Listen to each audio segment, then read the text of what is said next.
Bonjour Patrice Douré. Bonjour. Vous êtes le président des Restos du Cœur et bonjour Françoise. Bonjour. Vous êtes retraité, bénévole au Restos du Cœur. d'Asnières-sur-Seine, vous allez nous raconter le quotidien en ce moment du côté des Restos du Cœur. Avant, les éclaireurs avec François Gapillan.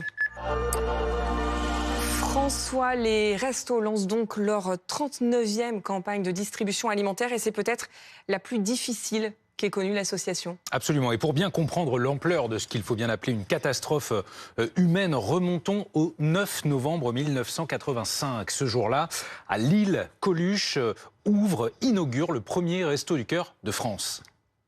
Ça va durer pendant les 3 mois de l'hiver et on va essayer de fournir 200 000 repas aux gens les plus nécessiteux, quoi. Parce que bon, on s'est dit que c'était pas normal que dans un pays de bouffe comme la France, des gens manquent de nourriture, quoi.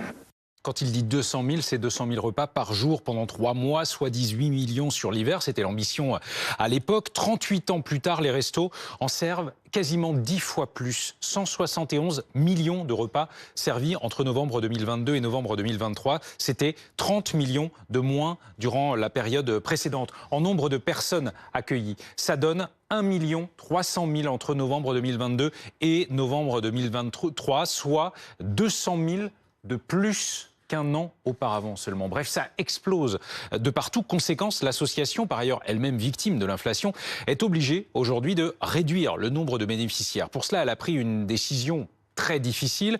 Pour la première fois de leur histoire, les restos baissent le plafond de reste à vivre, c'est-à-dire ce qu'il vous reste après les charges, en dessous duquel on a droit à l'aide alimentaire. Et on ne parle pas d'une petite baisse, de l'ordre de 40%, avec de lourdes conséquences. Environ 150 000 personnes inscrites l'an dernier ne pourront pas, en théorie, revenir cette année. Des personnes dont le profil évolue, disons les choses autrement. Le nombre de bénéficiaires des restos augmente dans toutes les catégories, les jeunes, les actifs, les retraités. Prenons 2 exemples, vous les voyez ici. 50% des personnes accueillies cette année ont moins de 25 ans et l'association insiste énormément également sur le fait qu'elle aide de plus en plus de tout petits. Le nombre d'enfants de moins de 3 ans bénéficiaires des restos a bondi de 16% en un an. Merci beaucoup François. Ces chiffres, ils sont affolants. On va les décrypter ensemble parce que derrière les chiffres, ce sont des vies, ce sont des personnes.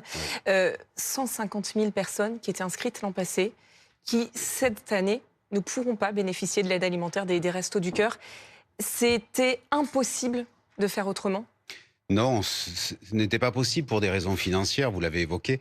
C'est qu'effectivement, ce que l'on a constaté, c'est une augmentation très forte, très rapide du nombre de personnes accueillies, qui s'est conjuguée à une augmentation très forte également de nos charges, notamment de négoce alimentaire. Il faut rappeler que nous achetons plus du tiers de ce que l'on distribue gratuitement. Et cette gratuité, nous y tenons. Aujourd'hui, la situation est la même, c'est-à-dire que cette vague de précarité, elle n'a pas faibli.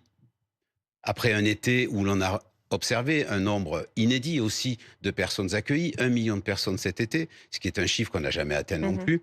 Ce que l'on voit aujourd'hui, c'est qu'on doit effectivement, et on a dû refuser des personnes à qui on disait non d'habitude. Les refuser à l'aide alimentaire, mais pouvoir aussi continuer à les accompagner sur toutes les activités d'aide à la personne et d'accompagnement. Françoise, vous avez été confrontée à ça, des personnes qui viennent renouveler leur inscription, et là vous leur dites non. Cette année, on ne peut pas vous prendre en charge. C'est arrivé cette année, j'ai eu à gérer déjà quelques refus. Et c'est vrai que c'est très difficile pour les personnes accueillies. C'est un crève-cœur pour nous aussi, pour les bénévoles, de dire non à des gens qu'on connaît, qu'on voit régulièrement, avec qui on a tissé des liens. Et en fait, quand on leur dit non, mais qu'on leur explique les raisons pour lesquelles on ne peut pas continuer, on leur explique qu'il y a des gens qui sont encore plus nécessiteux et qu'on ne peut pas accueillir tout le monde cette année, ils le comprennent. Les personnes le comprennent alors qu'elles sont elles-mêmes en situation de grande précarité. Les personnes le comprennent très bien. Elles acceptent les choses vraiment de façon, je dirais même incroyable. En revanche, nous, on voit bien dans leur regard, dans leur expression du visage, la détresse qu'on génère. Alors c'est vrai qu'on leur dit, surtout, continuez à venir nous voir. On a des ateliers tricot, on a les ateliers couture, on a la recherche et le soutien à l'emploi. On a tout Et un vous tas de les choses. redirigez vers d'autres associations en ce qui Ateliers concerne l'aide cuisine. alimentaire On les toujours, ça on l'a Vous les toujours abandonnez fait. pas. Parce qu'en fait, l'aide alimentaire des Restos du Cœur n'est pas une aide qui est complète, qui suffit pour toute la semaine. Là, auparavant, on donnait 6 repas pour une personne. Maintenant, on n'en donne plus que 4. On a toujours indiqué les associations autour de notre association dans un même périmètre géographique pour qu'elles puissent justement compléter ce qu'on leur donne. Qu'on se rende compte, puisque le reste à vivre, le niveau du reste à vivre, en fait, a été abaissé cette année pour pouvoir bénéficier de l'aide alimentaire. Il s'établit à quel niveau? Oui, il est au même niveau que ce que l'on appelle habituellement le barème d'été, c'est-à-dire à peu près 30% de ce que l'on a l'hiver. Et notre inquiétude aujourd'hui, elle est multiple. On a des véritables incertitudes sur les prochaines semaines. Quel sera le niveau de personnes qui rentreront dans le barème qui aujourd'hui est un peu plus bas, sachant que beaucoup de personnes que l'on a accueillies l'hiver dernier ont vu leur situation encore se dégrader. C'est-à-dire qu'elles seront peut-être mécaniquement admises. Donc là, on est sur 200 000 personnes de plus en un an. Oui. Mais comme là, on est dans la période d'inscription, si ça se trouve, ce sera beaucoup plus On dans les mois à on venir. aura des chiffres fiables qu'au début de l'année 2024. Et aujourd'hui, on voit beaucoup de personnes nouvelles venir au Resto du Cœur qui sont dans une situation où elles sont admises à l'aide alimentaire. Il faut juste quand même préciser que 38% des personnes que l'on accueille, lorsqu'elles ont payé leur loyer et leurs charges de logement, elles n'ont plus 1 euro pour finir le mois. Ce sont des situations d'extrême précarité. 60% des personnes que l'on accueille vivent sous la moitié du seuil de pauvreté, c'est-à-dire à peu près avec 551 euros par mois. Donc on a des personnes qui sont dans des situations extrêmement compliquées. Je reviens, pardon, excusez-moi, mais au niveau du barème de ce revenu de reste à vivre, ça veut dire que quelqu'un, aujourd'hui, vous avez dû l'abaisser, ça veut dire que quelqu'un qui aujourd'hui a, je ne sais pas moi, 600 euros, il ne peut pas bénéficier de l'aide alimentaire? Dès l'instant où son reste à vivre est légèrement au-dessus de ce barème qui a été défini, on va analyser sa situation. N'est pas non plus... Vous faites du cas par cas? On fait aussi du cas par cas. Il est hors de question aujourd'hui de ne pas aider quelqu'un qui est dans une situation qui est légèrement autour de ce barème-là, ne serait-ce que parce qu'elle traverse peut-être une période un peu plus difficile, une facture d'électricité qui est plus forte que d'habitude, une réparation de voiture, ce sera analysé. Et ce que disait Françoise est très important, il est hors de question aujourd'hui de laisser les gens sans une solution. C'est-à-dire que le lien social est important et on encourage toutes les personnes à qui on est obligé, malheureusement, de dire non, de rester en contact avec nos équipes pour pouvoir être accompagnés sur toutes les autres activités. On va revenir sur la situation critique des Restos du Cœur, cet appel au secours que vous aviez lancé en septembre et cet appel aux dons, voir si ça a permis de renflouer un petit peu les caisses. Bon, visiblement non, mais on va s'y arrêter dans un instant. Juste avant, j'aimerais avec vous, Françoise, évoquer l'autre effet de cette situation. On a dit qu'il y avait des personnes qui allaient être refusées de l'aide alimentaire, mais vous êtes aussi obligés de restreindre les colis. Nous sommes obligés de restreindre les colis, effectivement. Là où on donnait 6 portions l'année dernière, 6 repas par semaine, on descend à 4 repas par semaine. Donc en gros, on supprime 1/3 des aliments qu'on distribuait l'année dernière. On distribue 2/3 Donc par exemple, pour une famille de la de dotation 4 de l'année. personnes, ça se Et matérialise par exemple, une famille de 4 personnes à qui on donnait l'année dernière 4 litres de lait par semaine, cette année, au maximum, elle aura 2 litres de lait par semaine. Donc vous, quand vous gérez les stocks, vous le voyez, vous êtes obligé de faire des comptes de manière à pouvoir distribuer à tout le monde. On voit bien que la situation est très très difficile. Cet été, sur le centre d'Asnières, on a eu une semaine où on n'a pas eu suffisamment de dotation en produits laitiers. On avait déjà été obligé sur une semaine de réduire les portions distribuées. C'est le lait, particulièrement? Non, c'était les yaourts et le fromage pour ça. Je voulais revenir sur cet appel donc, que vous aviez lancé en septembre. On s'en souvient tous. Vous aviez dit, si ça continue comme ça, dans 3 ans, les Restos du Cœur mettent la clé sous la porte. Cet appel, il a été entendu. Vous me dites, si je me trompe, 32 millions d'euros de dons sont arrivés entre les aides de l'État, les dons privés. Oui, c'est même aujourd'hui, on est proche des 35 millions. C'est-à-dire que l'appel a été entendu. Je crois qu'on a pu effectivement créer un choc. Même les Restos du Cœur, effectivement, on a l'impression qu'on est installé dans les murs, que c'est une institution. Mais non, si l'on n'y fait rien, j'insiste sur le si l'on n'y fait rien, oui, même les Restos du Cœur pourraient fermer d'ici à 3 ans. Mais derrière... Même encore aujourd'hui, parce que là, on se dit avec 35 millions, ça paraît beaucoup, mais c'est pas assez. Mais non, il faut se rendre compte de l'échelle aujourd'hui. 1/3 de ce que l'on distribue gratuitement est acheté. Et acheté avec les hausses de prix que l'on a pu constater tous les uns et les autres. Mais également sur toutes nos charges de fonctionnement. Et je rappelle cette échelle terrible, 1 300 000 personnes qui sont aidées et accompagnées par les Restos du Cœur. C'est un chiffre terrible. Je vais prendre un exemple très significatif. On parlait tout à l'heure du lait. Rien que le lait, aujourd'hui, c'est 19 millions d'euros d'achat pour les Restos du Cœur. C'est énorme.